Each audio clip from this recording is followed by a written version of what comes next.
Good morning, everybody. This is me reading stuff where I read stuff. My name's Robin O'Neill. Dream car, Toyota Tacoma.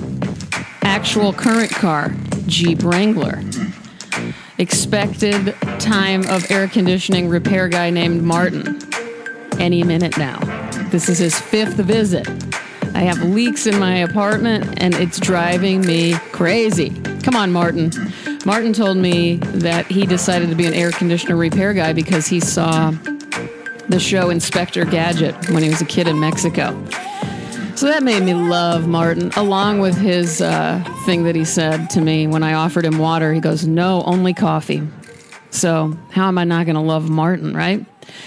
Okay, you guys, today I'm going to be reading you Russell Edson, his birth year, 1935, death year, 2014. So we lost him very recently. He was known for his prose poems.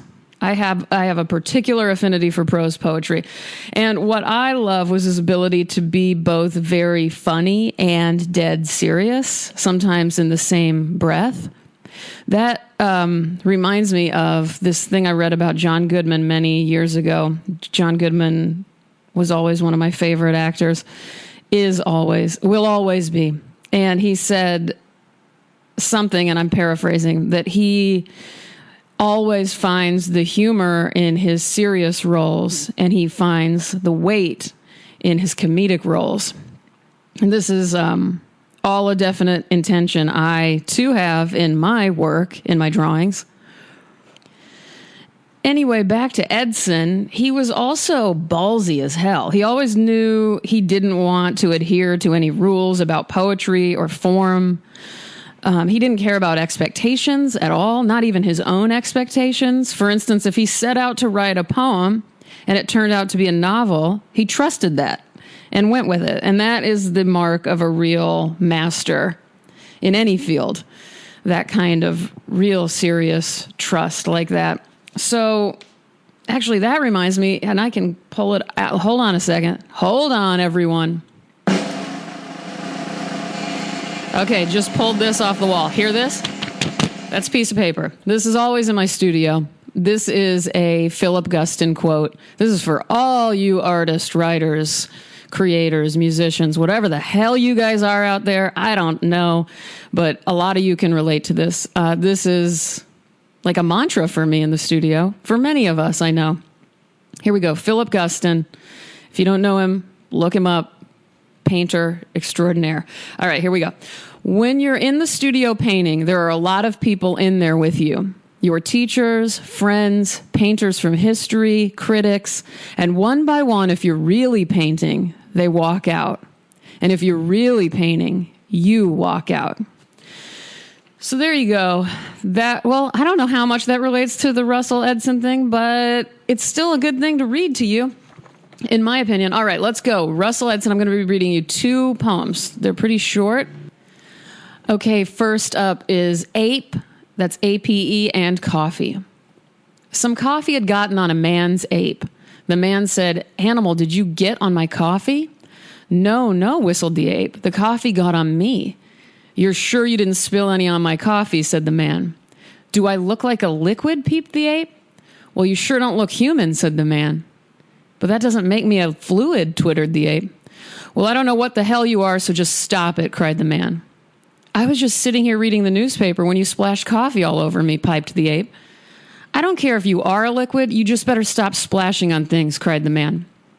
Do I look fluid to you? Take a good look, hooted the ape. If you don't stop, I'll put you in a cup, screamed the man. I'm not a fluid, screeched the ape. Stop it, screamed the man. You are frightening me. Okay, next is Antimatter. On the other side of a mirror, there's an inverse world where the insane go sane, where bones climb out of the earth and recede to the first slime of love. And in the evening, the sun is just rising. Lovers cry because they are a day younger, and soon childhood robs them of their pleasure. In such a world, there is much sadness, which, of course, is joy. Okay, if you want more Russell Edson poems, the book I recommend is his selected poems. It's called The Tunnel.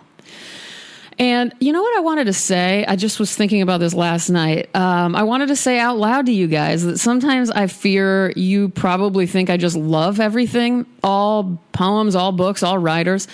Since my goal here on me reading stuff is to read what I do actually love, I wonder if it seems like I'm just some idiot who has never had a critical thought about anything. And nothing could be further, well, I may be an idiot, but nothing could be further from the truth when it comes to not having critical thoughts. I hate all sorts of stuff. In fact, that's a kind of specialty of mine, hatred. I'm real good at it. In fact, I've always said this about myself, even when I was a kid. I didn't use these words exactly, but I'm most articulate and clear when I'm angry and disgusted by something. That's when whatever version of intelligence I actually have fires up within me. When I love something, I'm usually rendered pretty speechless, and I do find words difficult when I love things or people or poems or a painting or whatever, which is why you have heard me simply breathe deeply after I read something I have an intense passion for. I don't have a passion for what I'm saying, but I did need to catch my breath. So to be clear, in summary, I hate things so much, but I am not going to read the things I detest on here. I probably should, because you would hear a sharper version of me.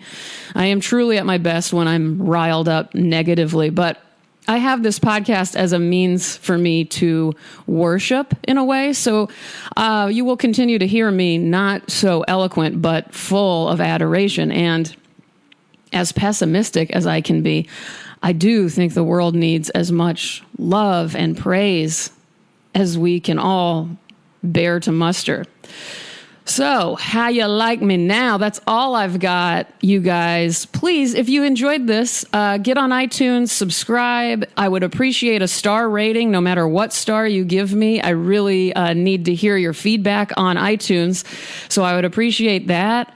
And if you've got something to say or recommend, find me on Instagram or Twitter. It's ROBYN_ONEIL.